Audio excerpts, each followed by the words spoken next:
نمبر 26. عايز الديفرنس. اوكي. لو انا سي مثلا جبت لك كده قلت لك اكس باور 2 ايكوال 9. احنا كده عارفين ان الاكس باور 2 معناه ان هي ليها 2 روتس. طيب لو كانت اكس باور 3 هتقولي ده ليها 3 روتس. طيب لو كانت اكس باور 4 يعني ليها 4 روتس، او ليها 4 values او 4 solution.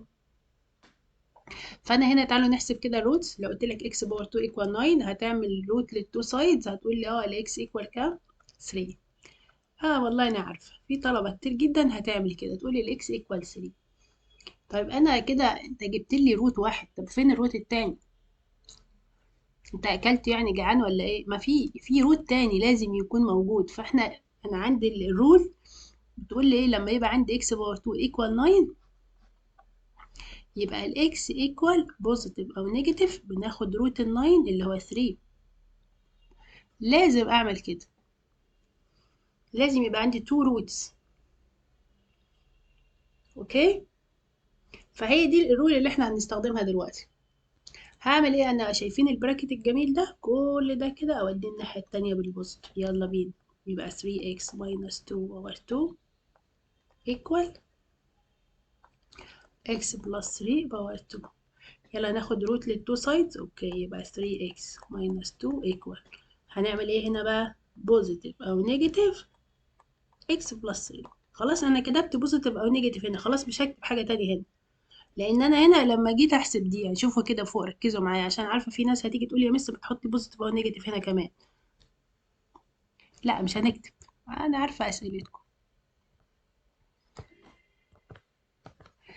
ليه يعني؟ ركزوا لي هنا كده، لما قلت x باور 2 equal 9 ليه ما كتبتش هنا بوزيتيف او نيجاتيف x؟ اشمعنى يعني؟ ما جيتش هنا قلت لي هكتب بوزيتيف او نيجاتيف x؟ ما خلاص هي الناحيه التانية بوزيتيف او نيجاتيف، يبقى جابت لي 2 فاليو للاكس. ما هي الاكس ليها 2 فاليو، هي ليها 4 فاليوز، هي 2 فاليوز بس. فخلاص كده كتبت 3x minus 2 equal positive أو negative x plus 3.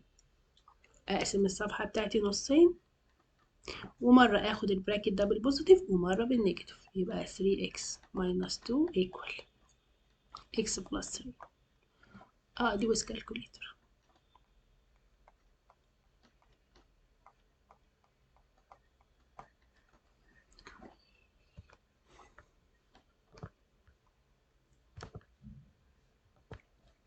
يلا نحسب الاكس، ندخلها على الكالكوليتر وشيفت سولف ايكوال، او يعني ممكن نحسبها كده يعني بنتلي، اودي ده هنا بالنيجاتيف واودي ده كده بالبوزيتيف. يبقى 2x equal 5، ومن هنا كده ان الاكس equal 5 over 2.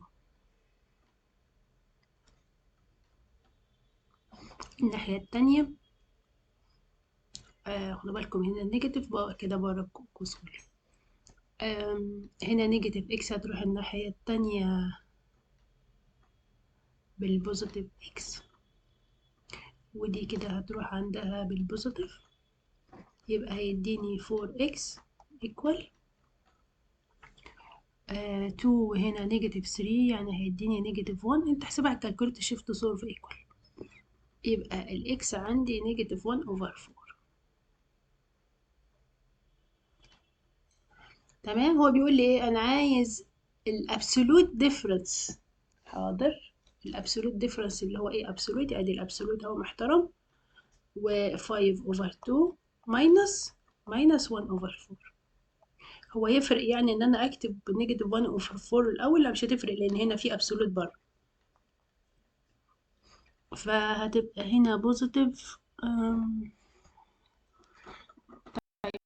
اكتب الكالكوليتر، هو كده كده هيطلع بوزيتيف، بس انا يعني عايزه اعلمكم ازاي نكتبها ابسولوت. الابسولوت فاليو بنعمل شيفت ابس اللي هي دي، وادي يا سيدي ال 5 over 2 بلس 1 over 4. طبعا نيجاتيف نيجاتيف هتبقى بوزيتيف. 1 over 4 اللي هي 11 over 4 لتر A.